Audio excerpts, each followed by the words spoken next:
I am back. This is Papa Peaches XCQ reporting in. Ready to do some research. Ready to discover. Ready to be bold. And yes, I did sleep under this rock all night, and I'm fine. How are you? And it is the middle of the night, but I need some breakfast.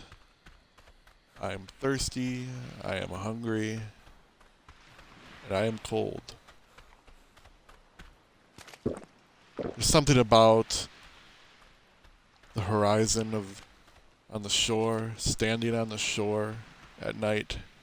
It's like the immensity of the deep ocean is being projected into the sky, and you're just happy to be alive and glad that that shark, that very massive school bus sized shark, isn't attacking you. Just for the sake of research, I'm going to try and get you guys a better look. This is about science and discovery and knowing what is and what isn't. I can't see that shark. It's very dangerous what I'm doing now. Very ill-advised behavior on my part. But I want a better look at that magnificent creature. Look at its beauty, guys. Look at it. You don't see this kind of thing in Miami. At least not that big, you hope. I am going to get back to the shore. That was more risk than I ever should have taken. Oh. Do we have Littlefoot's mom by our rock? Is that what I think it is? Let's go see. First, need to eat a little bit. I don't have any food whatsoever. First priorities. Sightseeing is one thing. Seeing animals that were extinct brought back to life is great. But if you're hungry, it's all not that interesting.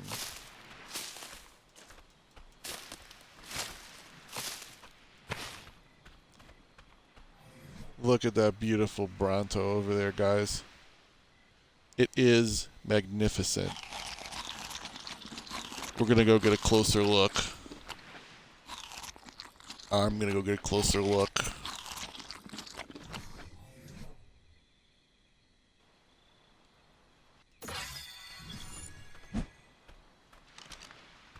Always have your spear on the ready. Always be ready for what could come. These animals, obviously, are incredibly massive, but they're at the same time docile if you don't cross them. Whoa, oh my goodness, this is awe-inspiring. Can you hear the ground shake? Oh wow. That is an amazing animal. Brontosaurus. This is that I think is a female. It's not apparent.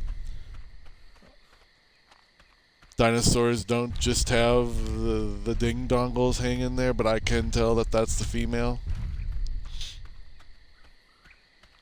Beautiful. Go on, get some leaves. I'd offer you some, but I would probably eat them myself because I'm starving. Goodbye, pretty girl. Alright. Wow.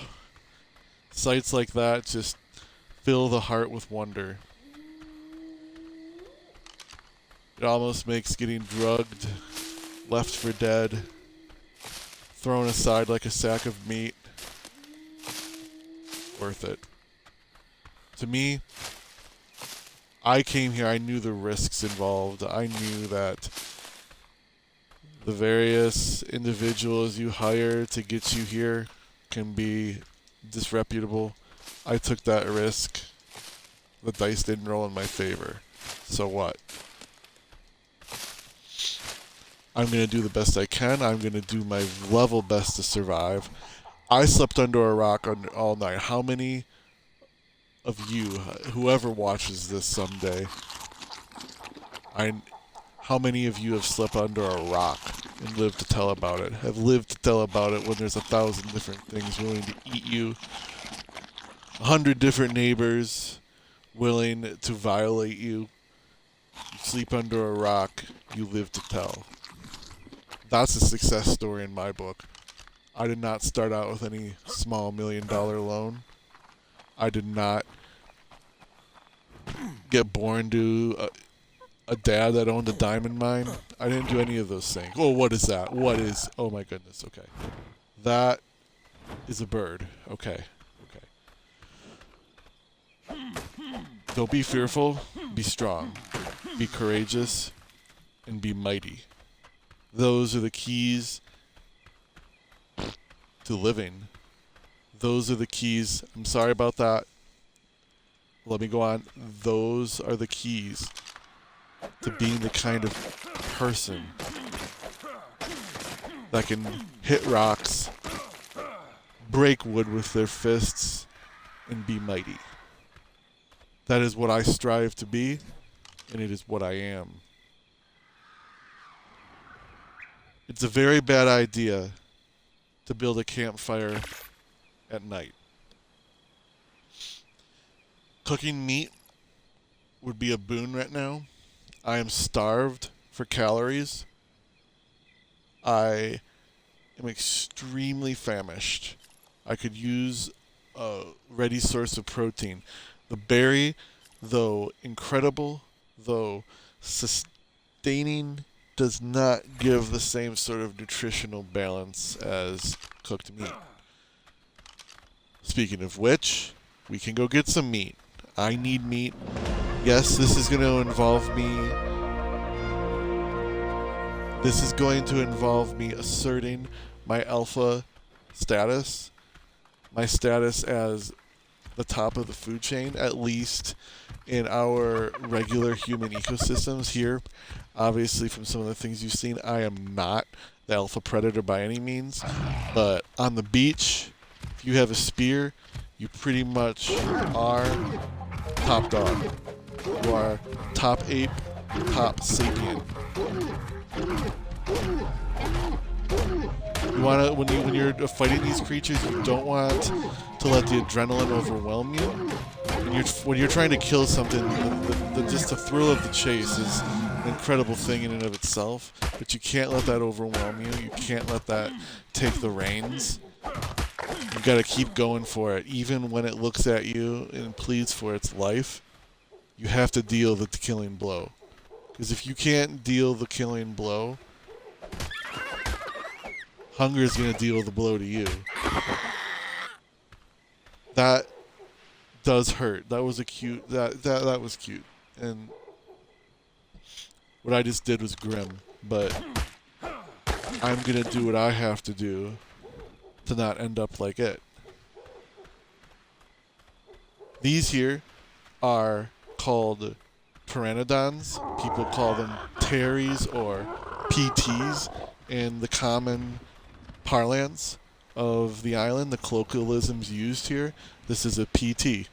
They are some of the very first... Oh, that turtle is incredibly adorable. I am very tempted to attack its mother and kill her and try and raise it, but she is level 125 and she is old and wise and wily in the ways of the forest. I do not think I would survive. But to get back, PTs. They are some of the first animals that you're going to be able to tame. Once you get a bolo, you're going to be able to immobilize it, hopefully hit it with some narcotic arrows, which, yes, you make those out of narco berries, and you're going to be able to tame this. And once it's tamed and you have the expertise to build a saddle, you're going to do that. This is a triceratops. It's called a triceratops because it has those 3 tops sticking out right there. They make it a tri and it's on the top of its head, so that's the main reason you would call it a triceratops. These are also tameable, although early on they make great work mounts. Like if I had one of these, if this was my friend, if this trusted me with its life because I had beat it over the head until it was unconscious and then fed it berries to make it love me, and it basically asserted my dominance over it and used a little bit of Stockholm syndrome to boot, this would be a great animal because it can harvest berries but at a much faster rate than my squatty fingers can.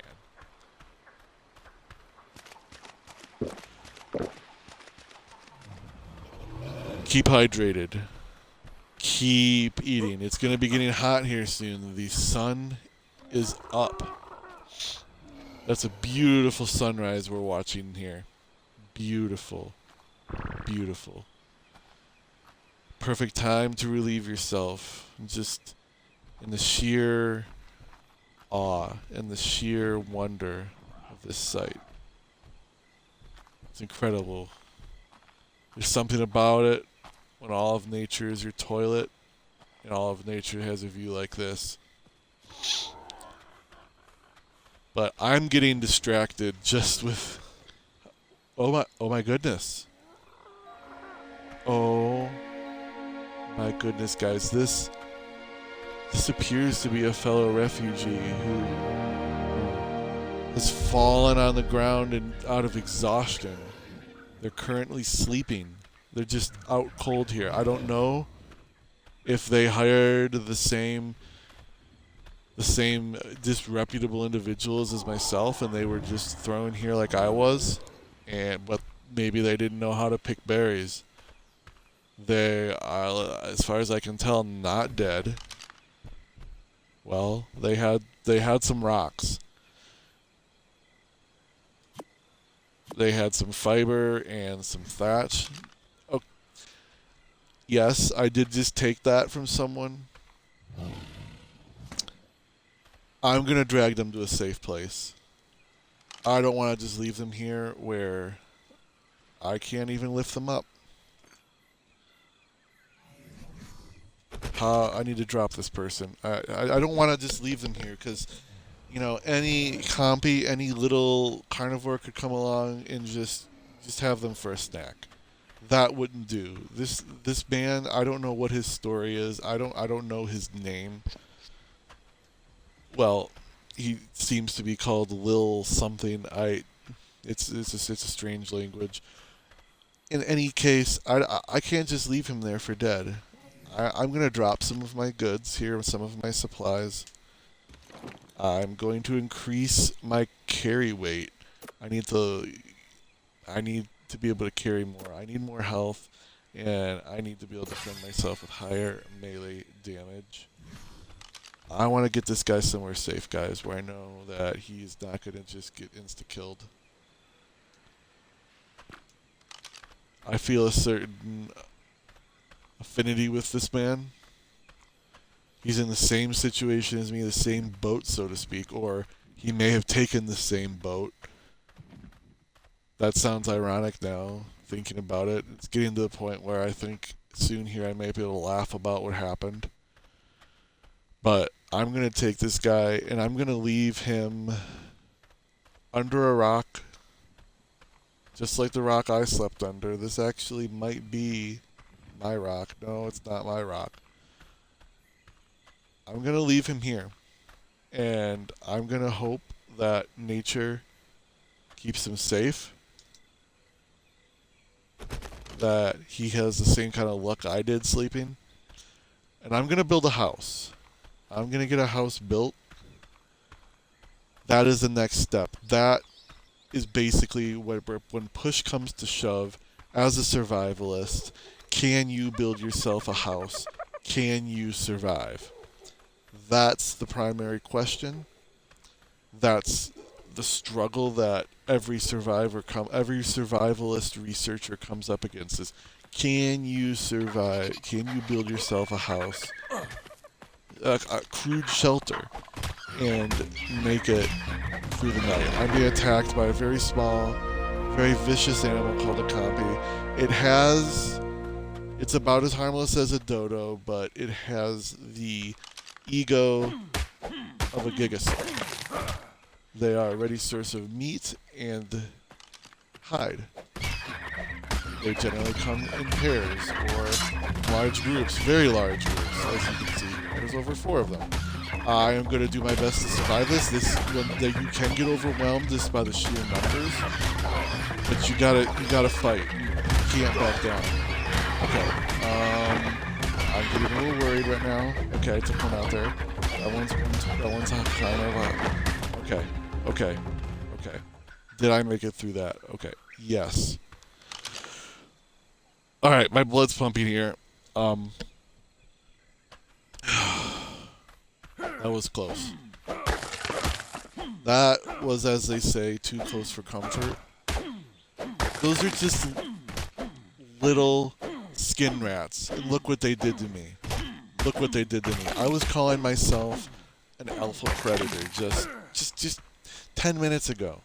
And here I almost lose my life to a pack of mangy skin rats. That's not actually what they're called, but that's what I call them. I don't like them much. We are not friends. Now, I'm looking at this spot right here as a potential area to build an ideal shelter. When you're first trying to survive one of these very harsh, hostile contexts, shelter, cover is your best friend. You want to be safe. You want to be concealed from prying eyes in the sky. I was just explaining to you what a Pteranodon is, what a PT is. Anyone with a sufficient level of advancement in these contexts, with a sufficient level of know-how, is going to have at least Pteranodons. Many other much more powerful things that they can ride. Many of the top warlords in these regions use these animals to stalk out, to recon the areas where new refugees show up. They're very xenophobic, they're very isolationist, and oftentimes hostile to anyone new, to anyone that shows an interest in attempting to survive in any kind of proximity to them. They will oftentimes kill on sight. That's a thief pigeon. Very risky. Not a good thing. But as I was saying, they will kill anyone. And these are the people that I'm trying to get to know. These are the people that I want to meet and speak with and understand. But I'm just getting started. I don't know who's who. I don't know who's safer to talk to or less safe to talk to. In the meantime, I need a good shelter where I can feel safe, where I can be concealed from eyes in the sky. You want to keep the trees up. You want to keep cover near your house. Do not chop down the trees where you plan to build your first crude shelter. Do not do that, because anyone who flies by is going to see you. If somebody's flying by and they see a spot with an area of trees that's missing a huge chunk of trees, if there's a whole swath where there's a big clearing, they're going to say, who's nearby here? Who's building? And they're going to swoop down and they're going to find you. You build your house under the trees, and you go and you chop down the trees that are farther away. That is one of the most critical, most fundamental rules of surviving contexts like the island. I am on the island. There's other islands like this one that are just as fractured, just as fraught with violence. But this is the one I have chosen to call home, and that I have chosen to do my research. It's time that I need to learn I need to learn me making clothes from scratch. So I am going to make these primitive cloth gloves, cloth shirt. I'm going to make a water skin. That's going to allow me to keep some water with me so I don't have to run down to the beach and expose myself as often. I want to learn the fundamentals of a house. I want to be able to build a safe structure that's going to keep the rain out, keep the mangy stank rats out, keep the skin rats out. I want the various rats to not be able to get me. Even if a raptor comes along, it'll give me some temporary shelter. I need a bed so I can eat, so I can make this area mine, so I can sleep here and not have to sleep under rocks. A spyglass. If I come across some crystal, that's going to be hard right now, but if I come across some crystal, I'm going to be able to see certain things from far away. That's going to be good when I try and make first contact with some of the peoples here. Narcotics. This is critical. If I want to tame anything, narcotics are absolutely necessary. A mortar and pestle is indispensable to making them. A bola. This will also allow you to immobilize people, as well as other small creatures no bigger than, say, a triceratops. A bow is very necessary, very important, because it's going to allow you to shoot the narcotics you're going to make to paralyze and tame something. A wooden club isn't bad if you get into it with one of your neighbors, but you want to beat them within an inch of their lives, but not necessarily kill them.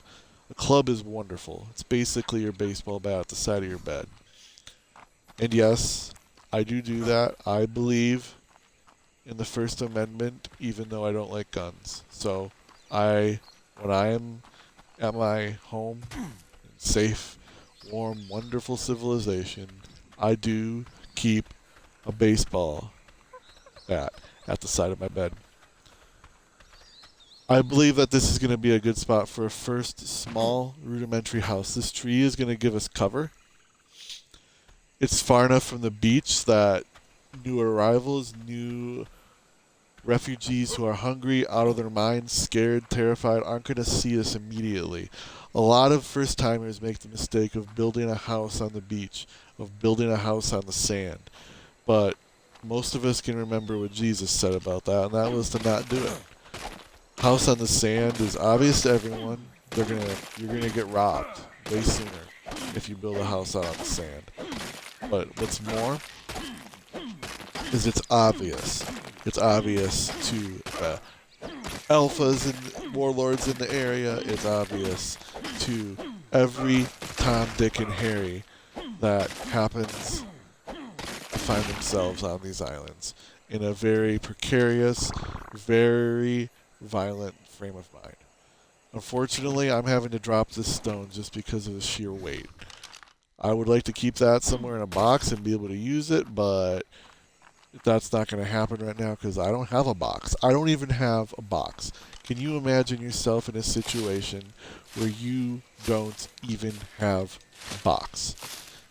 We really take for granted. We really do. We really take for granted the interconnectedness of the world we live in society, the way the world is so interconnected. Even the boxes we use probably required 100 different people in 15 different places just to build it. But here, I'm in a context where I am taking everything straight from the land. I am using my skill, my wit, my know-how to construct the basic necessities of life. It just goes to show that we do not actually need, when push comes to shove, the capitalist paradigms that we thrive upon. And that is honestly destroying the world. If climate change wasn't a thing, I do not believe we would be in the situation here we are now. I don't think that the experiments would have gone wrong. I don't think that we would have had to try to recreate and force nature into a certain mold, which is what this place is a result of. It's beautiful. It's showing us a glimpse of the past before man even ever roamed the earth, before we ever walked upright and started killing things because we were the best. It really is. Everything that's going on here, even me talking here is, I mean, it's the interconnectedness. It's the demon in the closet. It's the skeleton under the bed.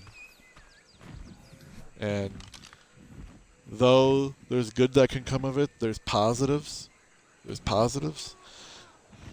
There's a lot of rough, harsh realities to what the world is. And that's one of the key things I want to do as a researcher, is to help humans to understand other humans, and to help those humans who understand to understand the others. Basically, I want understanding to be a two-way conversation. I don't want it to be a conversation where tired, stereotypical boyfriend gets home and meets talkative, restless girlfriend who just talks and talks and talks, while tired, stereotypical boyfriend falls asleep on the couch, and then when he wakes up, his girlfriend is gone and he has nothing left because he didn't give her enough attention. No, I'm not drawing from any personal experiences here. It's oddly specific, sure, but no, that's not me. I'm going to learn how to build a wood house. I'm going to change the subject, and I'm going to learn how to build wood structures. A lot of people find getting to the point of being able to build wood pretty difficult. It is an achievement, and I have achieved it. It's something for me to be proud of. It's something for you to look at and say, I want to be that guy. You want pillars, you want stairs, don't want a hatch frame. You don't want a hatch frame. I did that. I learned that. Not helpful. I'm probably going to want a door. Being able to get out through a door is kind of nice. Doors aren't the worst thing. There we go. Doors. Let's get this house up and running. We're going to start with thatch, because you want to go upwards incrementally. You want to build your first crude shelter out of the crudest material you have, which is going to be thatch. And that may sound mundane. It may sound too simplistic, too fragile, too susceptible to fire or other kinds of bugs. But you want to build simple and go up from there. You don't want to be like the guy who starts working at McDonald's and immediately gets a really big mortgage on some magnificent condo and then finds himself in bankruptcy 6 months later. That's not a good place to be. It's quite frankly wasteful. And it's better to start out in the thatch. You want to work your way up to wood, and then pretty soon you're going to be able to make yourself a crack den. And a crack den in these contexts is very, very cozy. It's very... Whoa, what is going on? That's a raptor. Okay, no. I'm off guard. No, get off of me. What just happened?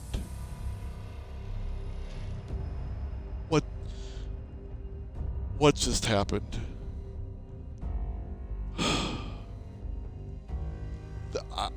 I've been seriously injured. I can't feel my feet. Oh my goodness.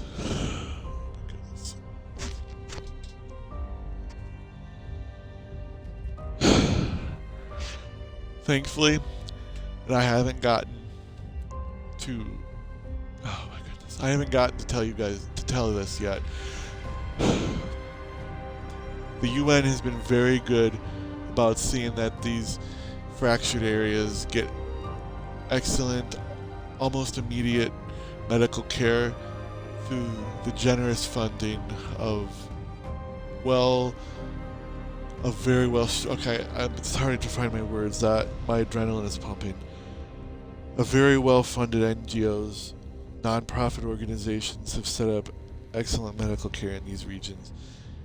Yes, this area is fractured, decentralized, all these things, but the medical care here is exceptional. It's free. It's almost instantaneous. And why is it the warlords don't just utilize it for themselves? Well, they do, but it's there for everyone. The funding is great, you know. The US government prints so much money that there's enough money to send to places outside the United States, like these islands. And I am thankful that some of my father and grandfather's tax dollars have gone in to helping bring me back from that very horrific, very brutal attack. Thankfully,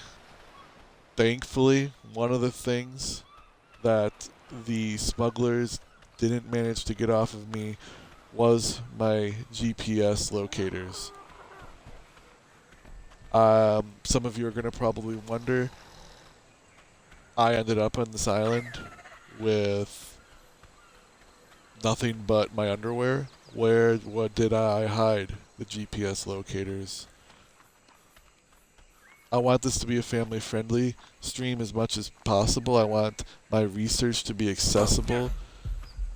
I just fell off a cliff. I did not mean to do that. You can see how easily these contexts go sideways. You were just minding your business, building your shelter. Instant death to a raptor. You're walking along trying to hint, tell the public where you hid your GPS locators when all you have on you is a pair of underwear, and you fall off a cliff. I cannot underemphasize how dangerous it is to be in these fractured, dangerous places. Alright, am I starting from square one? Hopefully that animal has moved on. I hope that the rescuers were able to shoo it away, so to speak. Maybe they had tranq darts, I don't know, but I hope it's gone. There it is there. It's running along over there on the beach. You can see him going along like the Roadrunner, like Speedy Gonzales. Wait, what is this? Look what we have here. This is another refugee was able to build a crude structure. I could have come in here for refuge when that raptor was attacking me. But again, this is a house on the sand.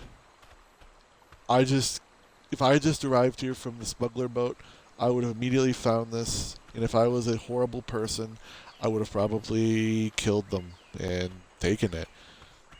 But thanks to my GPS locators that I skillfully tucked away, I'm able to get back, hopefully, to where I was attacked. And we're gonna cross this water. I'm gonna hope there's no sharks. I'm gonna hope there's no piranhas. I have enough scars already. I have enough trauma. You might think that because I'm still doing my research right now, that I'm still talking to you, that I'm still keeping this log for posterity. Yeah, get out of here. Go somewhere else. Go eat a goldfish. Get out of here. That's right. You might think that because I'm able to just talk to you right now or take out my anger on an ugly fish that I'm okay inside, but I'm not okay right now. I'm trying to keep it together. I'm trying to keep my center.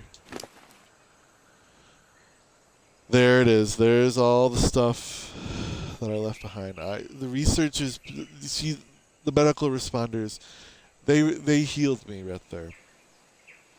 They patched my wounds, they patched my hurts, and they left my belongings there for me to find. I didn't come back to a bag full of useless seeds. I came back to everything. The fact that those people, those first responders have the same heart and intent that I do. They want to help. They want to show the world what love is. And I want to do that through research. And for some reason, I gotta relieve myself, but this wall isn't going up. I wondered if that dinosaur damaged the foundation somehow, that raptor, that brutal attack. I just don't know. Just don't know.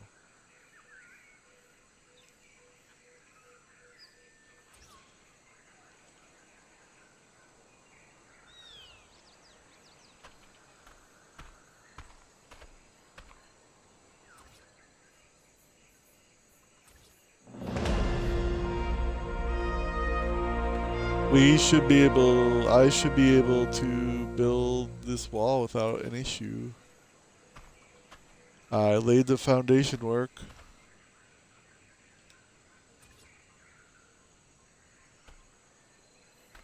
I'm wondering if these rocks are shale and the foundation is too tenuous. I really don't know what's going on here.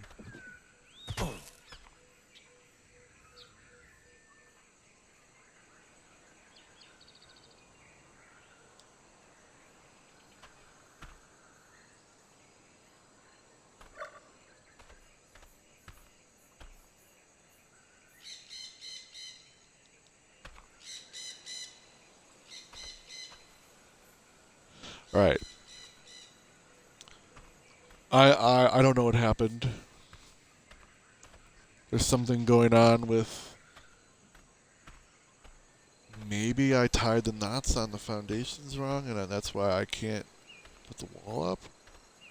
That's very strange. Well, we have a foundation. Foundation is the first step. It is the primary, it is the pillar of everything that is to come. And there is a lot to come. There is a lot that is yet to be. Even though I can suffer a brutal attack, I can still get my most valuable items past the smugglers. Think about that. If you are in a place of despair, if you feel like the world's about to take the most precious thing from you, do whatever you have to do to hide that special thing. However and wherever. I'm going to lay my head down on this foundation. I'm going to get myself some rest. Papa out.